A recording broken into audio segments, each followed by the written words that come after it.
ko yaga ki akai daga farko har ƙarshe, wato a yaga ki ko kuma ki ƙaru daga ta ainihin inda ake haihuwan zuwa ƙarshe ta gurin bayanki, ba za ki iya taɓa haihuwa da kanki ba.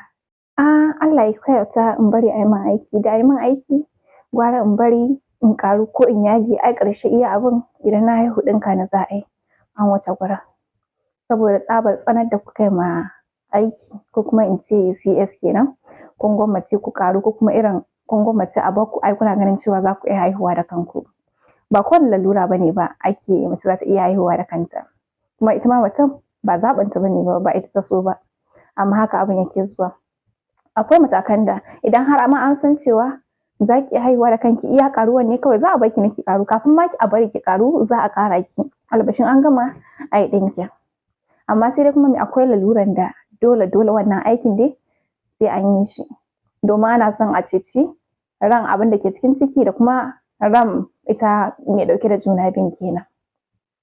Wani sa'in ma wasu lokutan ma wasu aikin da ake an riga an rasa abin da ke cikin cikin, amma dai an san cewa macen ba za ta iya haihu wannan abin a cikin cikinta ba,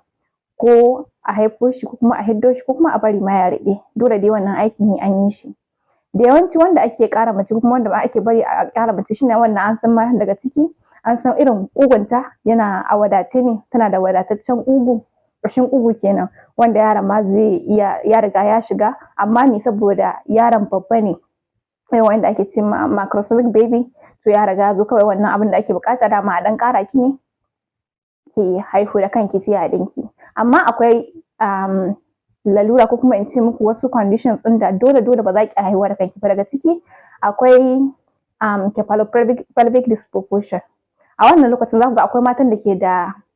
wani irin ƙugu na daban haka, ko kuma ƙaramin ƙugu wanda kan yaron ma ba zai iya shiga cikin wannan ƙugu ba, bare ma har kan yaron ya fito a haife shi. To a irin wannan lokacin dole ba a da wani mafita, dole an yi aiki. Ba kuma iya wannan lalurar ne kaɗai yake buƙatar a yi aiki ba, a'a na dai zaƙulo muku ɗaya ne, akwai laluran da dole wannan aikin ne za a yi domin a ceto abin da ke cikin ciki da kuma tabbatar da lafiyar ita wadda ke ɗauke da wannan juna biyu. Wasu kuma idan suka yi taurin kai za ku ga cewa sun bari cewa dole sai sun haihu da kansu, ƙarshe su zo su yi doguwar naƙuda, su sha wahala su a galabaice abin da ke cikin cikinsu a galabaice, ƙarshe ma kuma haka ɗin su kasa haihuwar da kansu, dole kuma aikin za a yi.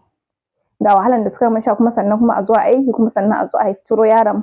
ba tare da ya zo rai ba, ko kuma ya riga ya galabaita, wannan jinkirin da aka yi wannan naƙudan da ta bari dole sai da ta yi shi ya riga ya galabaitar da yaron, an riga an rasa shi.